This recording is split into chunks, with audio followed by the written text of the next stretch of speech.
Bom dia, pessoal do 8º ano. Estão bem? Estão em casa, se cuidando? Então, vamos para a nossa aula de geografia desta semana, certo? Hoje, a gente continua ainda trabalhando os impactos socioambientais na América e África, só que enfatizando alguns pontos que ainda não foram discutidos, certo? Então, a gente terá a extração dos recursos e os impactos dessa atividade, algumas situações sobre os biomas africanos, desertificação e a questão da emissão do CO2, do gás carbônico, em alguns países desses continentes, e ainda preservação e conservação ambiental, né? Sempre batendo na tecla de que é o melhor caminho para salvar o nosso planeta, ainda é a preservação dos nossos recursos, ok? Após a aula, vocês terão no caderno de atividades as páginas 21 a 23 para serem resolvidas. Vamos lá. A extração dos recursos naturais em várias regiões da América causa muitos impactos sobre o ambiente e a sociedade. Isso a gente já conversou desde as aulas passadas, né? Só alguns impactos que verificamos nesses continentes com suas respectivas localizações. Isso a gente vai constatar hoje. Florestas temperadas dos Estados Unidos e do Canadá, por exemplo, né? Nesses locais, esses impactos afetam o povoamento pela exploração intensiva para a indústria de papel, celulose e de móveis. O Oceano Glacial Ártico é outra parte impactada, né? Nesse local aí, né, se constata a presença aí de disputa, área de disputa geopolítica. Em busca de quê?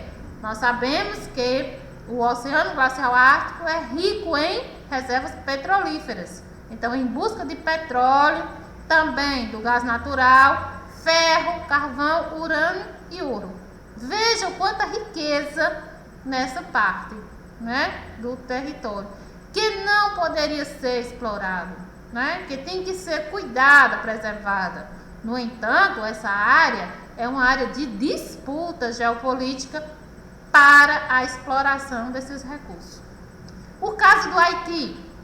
No Haiti, a gente constata aí a exploração de minérios, principalmente nas encostas das serras, que deixou o solo descoberto e exposto. E aí a gente viu nas aulas passadas toda a situação do Haiti, né? A questão, a localização geológica, a questão dos problemas de ordem naturais que ocorrem no território. Com tudo que ocorre no Haiti, eles ainda têm que enfrentar também essa exploração, principalmente das encostas e das serras. O norte do México e o nordeste do Brasil. Então, nesses locais, é a expansão de áreas desérticas e semidesérticas que estão sendo contestadas pelo esgotamento da vegetação e da água. E aí a gente vê também, por trás dessa expansão toda, né, vai ver o processo de desertificação, né, o esgotamento, como ele fala aqui, da vegetação nativa, das fontes de água, dos lençóis freáticos e outras consequências. Na costa leste e oeste dos Estados Unidos, o problema é as áreas oceânicas, que estão sendo consideradas as mais degradadas do mundo. Gente, isso é muito triste de se pensar. Então, são riquezas, belezas naturais que deveriam ser preservadas. No entanto, estão sendo impactadas, estão sendo afetadas e de maneiras até chegar ao esgotamento, como ele cita aqui, no caso do México e o Nordeste brasileiro, certo? Alguns biomas africanos. Vamos lá, a situação dos biomas. Os biomas africanos são fortemente impactados, direto ou indiretamente, pelas ações humanas. A extração mineral, o avanço da agropecuária, resultaram em um recuo de 2/3 da área de savanas na África. As florestas tropicais ricas em biodiversidade sofreram grandes impactos devido à expansão de cultivos comerciais das pastagens e da extração de madeira. A extração vegetal e o esgotamento dos recursos hídricos têm possibilitado a expansão das áreas desérticas, como a faixa de estepes, denominadas no Sahel. E isso já foi assunto da aula passada, né? O Sahel trouxe para vocês esse tópico e a gente conversou, explanou bem na aula passada. É só uma imagem ilustrando, né, a situação desses biomas. São belezas naturais, repito, que deveriam ser preservadas, né, para não chegar ao esgotamento, como muitas pesquisas já revelam. A desertificação. A desertificação é um processo que vem se intensificando na África e na América. A gente viu na aula passada a questão a diferença entre o deserto e a desertificação. Isso aí já ficou bem claro, não é assim? Então, a desertificação é um problema que abrange não apenas o meio físico, mas também o social e o econômico. Claro, não tem produção, o solo fica pobre, infértil, então vai atingir o meio econômico. Se não tem renda, geração de renda, vai atingir o meio social. Tudo é um conjunto, tudo está interligado. Nós, seres humanos, é que temos que perceber, né, que as nossas ações, os impactos das nossas ações, né, vão acabar refletindo no nosso meio também. Não é só no meio ambiente, não. Estamos inseridos também naquele meio.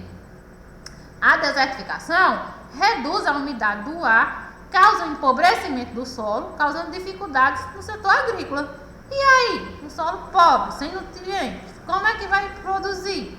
Então, já começa a afetar a economia, que vai refletir no meio social, que vai diminuir a produção de alimentos, né? Tudo isso vai desencadeando uma série de fatores. A imagem, né, ilustrando aí esse processo de desertificação, ó, exposição do solo pobre, a vegetação que não consegue mais se desenvolver, né? Tudo isso aí são consequências dos impactos sofridos, né, no nosso continente. O aumento da emissão de gás carbônico. Agora falando sobre a questão da poluição, esse aumento, né, que está preocupando todo o setor acadêmico de pesquisas, né, todos muito preocupados com os resultados.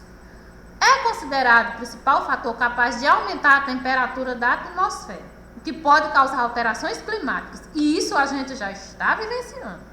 Essas alterações a gente já está presenciando, não temos por onde fugir, certo? Derretimento das calotas, o aumento da temperatura, aumento do nível dos oceanos, tudo isso são consequências relacionadas a esse aumento da emissão de gás carbônico. Então, os gráficos que mostrarei a seguir, né, vão mostrar as emissões na atmosfera em alguns países da América. Isso, pesquisas realizadas em 2008 e 2011. Isso vai verificar a emissão em toneladas de gás carbônico na atmosfera. Gente, é muita coisa. E, detalhe, aqui está evidenciando os anos de 2008 e 2011. Não são dados atuais de como está essa emissão atualmente, agora, certo? Já são preocupantes esses dados aqui. Imaginem o atual, ok? O primeiro, emissão de CO2 em 1.000 toneladas 2008. Vejamos os países: Estados Unidos, Canadá, México, Brasil e outros países americanos. Esse é o total em toneladas, né? Segundo o gráfico em 2008. Agora, gráfico ilustrando os dados de 2011. Novamente, Estados Unidos, Canadá, México, Brasil e outros países americanos.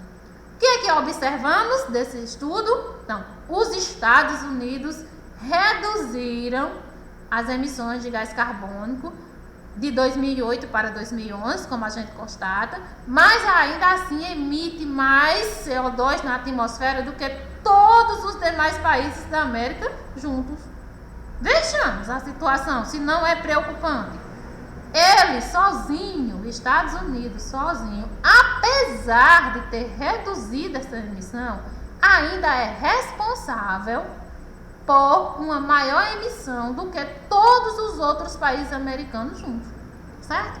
Muito preocupante, sim. A preservação e a conservação ambiental. Então, nem todos os recursos explorados pela humanidade são renováveis. Portanto, a preocupação com os impactos ambientais causados pela ação antrópica é legítima, já que muitos recursos necessários poderão se esgotar, já que não são renováveis, né? A redução do desmatamento, a criação de áreas de preservação e conservação, a adoção de políticas antipoluição, além do desenvolvimento social, são medidas que podem prolongar a sustentabilidade das atividades humanas. Os problemas socioambientais devem ser resolvidos em conjunto e em diferentes níveis da sociedade, pois resultam em problemas que são, muitas vezes, interligados em escala mundial. Como eu falei para vocês já nas aulas anteriores, é um conjunto. Então, estão interligados. Uma ação que você faz reflete no outro meio, que já vai ter uma nova resposta para aquela ação e já vai desencadear outra série de fatores. E aqui ele destaca que esses problemas, eles devem ser resolvidos também em conjunto.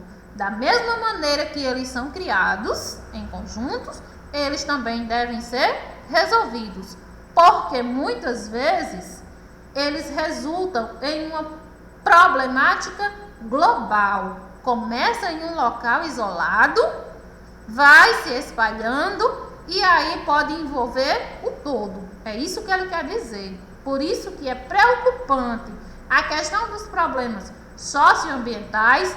Eu enfatizei para vocês porque ele tem esse nome, problemas socioambientais, porque impacta, atinge tanto o meio ambiente como a sociedade, não é assim? Ele pode desencadear séries de outros problemas, de outras consequências. Ah, tia, mas a desertificação ela está ocorrendo em uma pequena área do Nordeste brasileiro. Isso não vai impactar. Será que não? Será que esse processo de desertificação não vai atingir outras regiões brasileiras?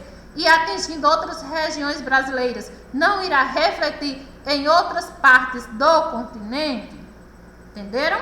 Por isso que ele diz, é um problema que gera uma preocupação e essa preocupação tem que ser sanada, ela tem que ser resolvida para não gerar um problema maior, né? Em escala maior, que atinja mais áreas, que atinja mais pessoas, certo? Por isso que devemos ter cuidado com essas ações antrópicas no meio ambiente. Quando ele fala que em conjunto, em diferentes níveis da sociedade, também ele está se referindo à questão das classes sociais, que muitos problemas de ordem socioambientais podem atingir a classe média, a classe alta, a classe baixa, né?